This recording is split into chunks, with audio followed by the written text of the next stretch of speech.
Fala investidores, sejam muito bem-vindos ao canal Planileiro Investidor. Eu sou Adriano Costa e no vídeo de hoje nós vamos falar do relatório gerencial de agosto de 2023 do fundo CSHG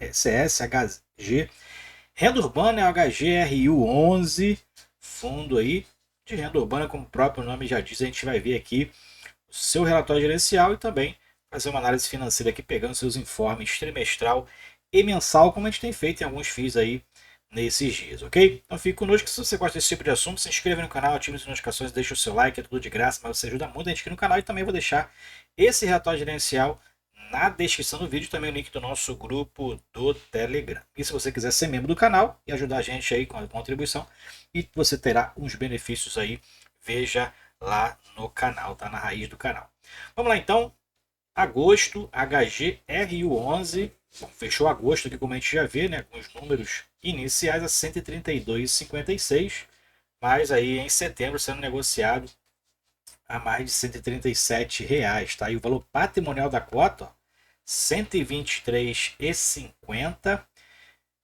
E o que a gente vê aqui, né, o fundo esticando um pouquinho aí o valor de mercado e tá chegando a subscrição do fundo, né? O fundo já está anunciando a sua nona emissão.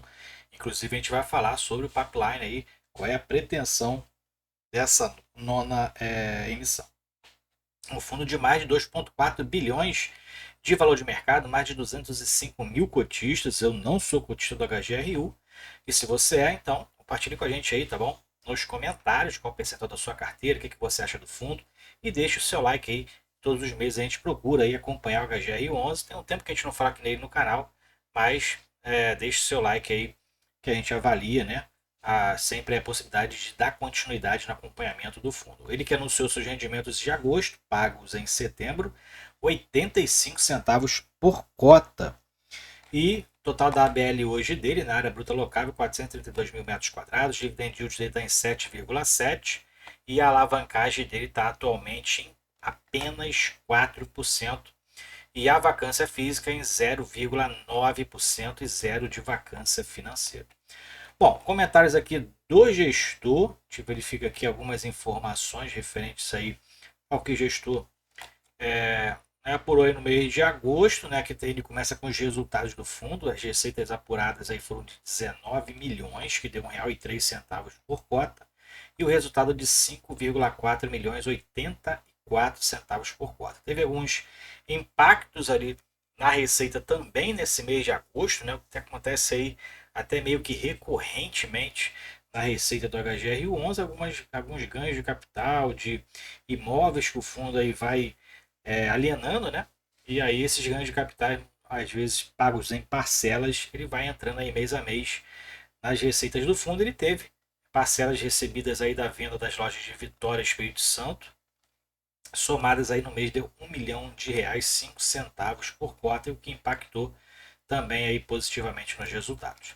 Ele fala que sobre uma distribuição de 85 centavos, representando 96,9% do resultado oferido do mês, mas eu acho que esse percentual aqui está errado, já que o resultado do mês foi de 84 centavos. Ele distribuiu mais do que o resultado, né? 101% aí do resultado, né? Mais de 1% então em relação ao resultado total, tá? Então esse percentual provavelmente está indevidamente colocado.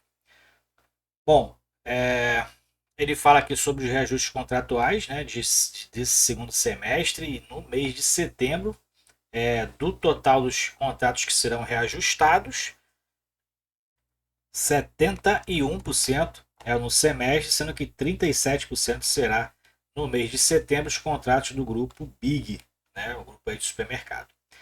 Bom, e o fundo procura aí fazer uma distribuição linearizada, né, através da receita recorrente do fundo, e sempre aí no final do semestre, né, paga ali essa diferença para manter ali aqueles mínimos de 95% de distribuição do resultado semestral de caixa.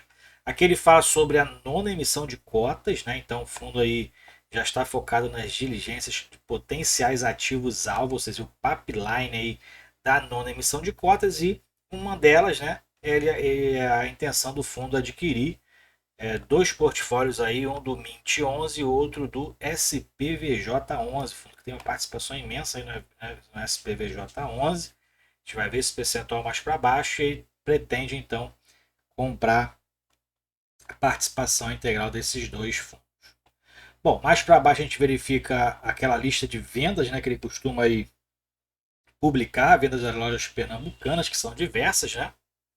E o que a gente verifica aqui é que já vendeu 188 milhões dessas de lojas que estão locadas para o grupo Pernambucanas, né? O fundo, há uns 2, 3 anos atrás, adquiriu diversas lojas locadas para esse grupo, e aí o fundo está se desfazendo aos poucos aí, conforme o imóvel vai se valorizando no mercado.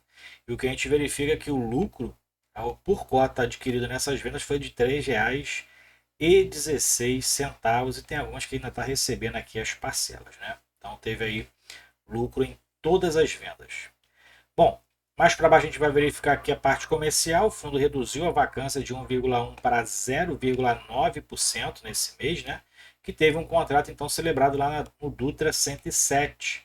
Dutra 107, ocupação aí pela empresa Greenfit, academia, né? Academia aí do grupo Greenfit. Então, o fundo aí segue reduzindo a vacância no imóvel, que era de 22 aí 0,1%, agora está em 18,2%, em torno de 3.900 metros quadrados que ainda estão disponíveis no imóvel. Aqui é a parte técnica, né? Então a gente vai pular essa parte aqui, vamos para o resultado, a composição. Fundo que teve aí o resultado então de 15,4 milhões de reais, receitas que a gente já comentou lá, quase 19 milhões de reais de receita. E a gente verifica que o fundo tem alavancagem, né? Então tem uma despesa financeira aqui desses financiamentos, mas a maior despesa realmente é a despesa do custo, né, da mão de obra aí, da gestão, da administração do fundo HGRU, e o fundo distribuiu um pouquinho mais do que o resultado, por isso que aqueles 96% lá não tem sentido. O fundo distribuiu mais de 100% nesse mês, só que quando a gente pega aqui julho, por exemplo, distribuiu menos, né? E quando a gente pega o 2023, a gente verifica que o fundo não costuma distribuir ali a integralidade dos seus resultados. Então mantém sempre o encaixe. A gente vai ver isso na análise financeira que a gente já vai fazer aqui do fundo. Então vamos acelerar aqui essa parte que tem a receita potencial do fundo, né? Receita potencial de 13,9 e fechou agosto com um caixa aí, um resultado de caixa de 13,7 por conta das vacâncias que o fundo ainda tem provavelmente aqui, né? Consome 107 mil, tem as carências nos resultados também e consome um pouco dessa receita potencial. E o fundo então tem uma característica de distribuir linearmente as distribuições de resultado, né? Então a gente verifica que em 2023 praticamente distribuiu 85 centavos recorrentemente, e sempre nos finais de semestre ele faz os ajustes aí, aquele mínimo que ele tem que cumprir pela lei de 95% do resultado de caixa. Aqui a rentabilidade do fundo que foi de 0,7% no mês, e IFIX foi de 0,5%, então quase igual ao IFIX. E o fundo tem uma ótima liquidez no mercado, segue aumentando a quantidade de cotistas, que já ultrapassou os 200 mil aí há 3 meses, né? E o volume total negociado no mês foi de 118 milhões de reais, o giro de cotas de 4,9%. Mais para baixo a gente vê a composição do patrimônio líquido. Então, como eu falei, um dos pipelines aí, dos objetivos da nona emissão de cotas é adquirir esse fundo, que ele já tem 300 milhões de participação, né? Então, aí, adquirir a integralidade desse fundo. E o outro fundo ele também tem carteira, mas não está elencado aqui nesse relatório gerencial. A gente vai ver no informe dele trimestral a composição que ele tem desse fundo. Aqui a questão dos detalhamentos de contas a pagar e a receber, né? Parcela a pagar e parcela a receber. A gente verifica que tem algumas parcelas aqui no curtíssimo prazo, né? Tanto a receber quanto a pagar muito maior, né? E no longo prazo, maior que 12 meses, o fundo ainda tem aqui parcelas a pagar aí das aquisições que ele fez anteriormente, né? Aqui a questão de mercado, para saber como é que é o aluguel por metro quadrado da parte educacional, que é a maior do fundo, né? Quase R$ 60 por metro quadrado o aluguel educacional, e o aluguel varejista um pouco menor, né? Na verdade, praticamente metade, R$ 26,90, fechou aí no mês de agosto. E o fundo está com vacância aí arredondada, né, de 1%. O prazo médio de vencimento dos contratos ela é alta por conta aí da característica do fundo, né?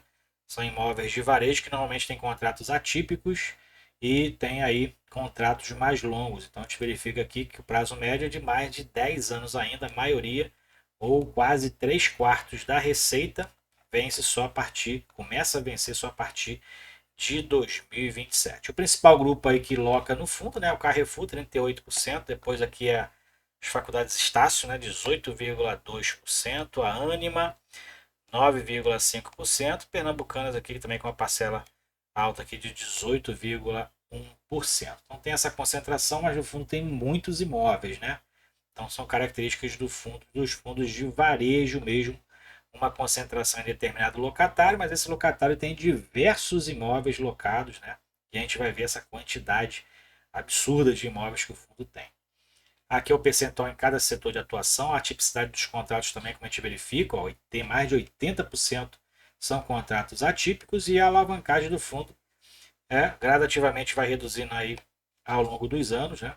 O saldo devedor e a amortização, como a forma de pagar o financiamento é juros decrescentes e a amortização crescente. Né? Então, a gente verifica que são dois gráficos diferentes. Um vai descendo, outro vai subindo. O fundo tem aqui um CRI macro, 82,5 milhões de saldo devedor ainda, esse CRI que vence lá em 2031.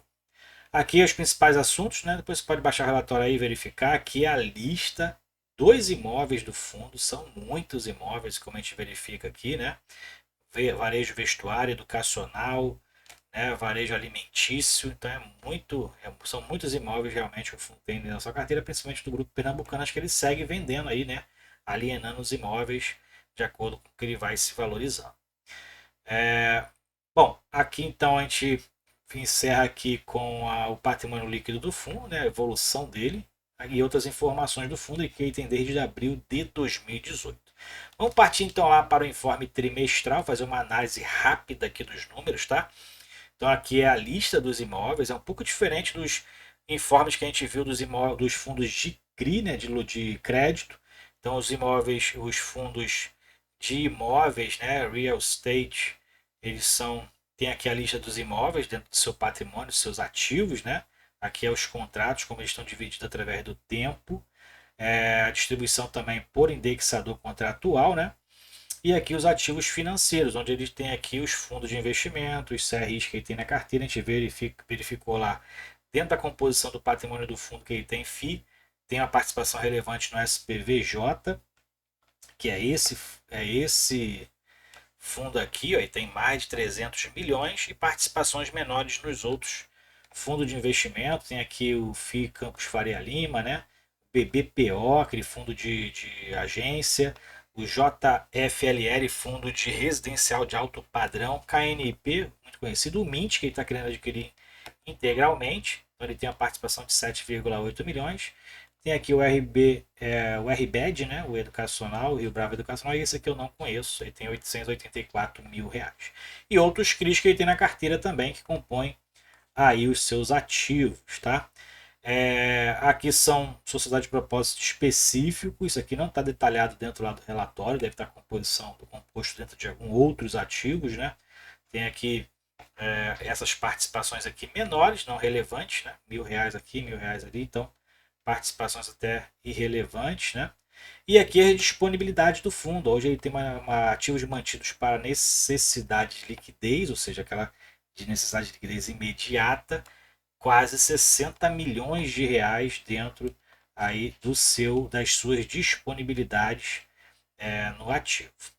Bom, ele tem aqui também mais para baixo aquele percentual, né? Aquele percentual que a gente verifica de distribuição. Então ele tem aqui, ó, dentro do semestre, isso aqui foi o fechamento do primeiro semestre, distribuiu 97% do resultado. Então ele tem essa característica de distribuir menos de 100%, mas ele sempre distribui ali, faz aquele equacionamento aos 95% mínimo previsto no artigo 10 da Lei 8668, que é esses 101 milhões de reais. Então ele distribuiu 103, um pouquinho maior e menor do que os resultados totais, tá? Então 97%, o fundo segue aí acumulando um pouquinho de caixa a cada mês.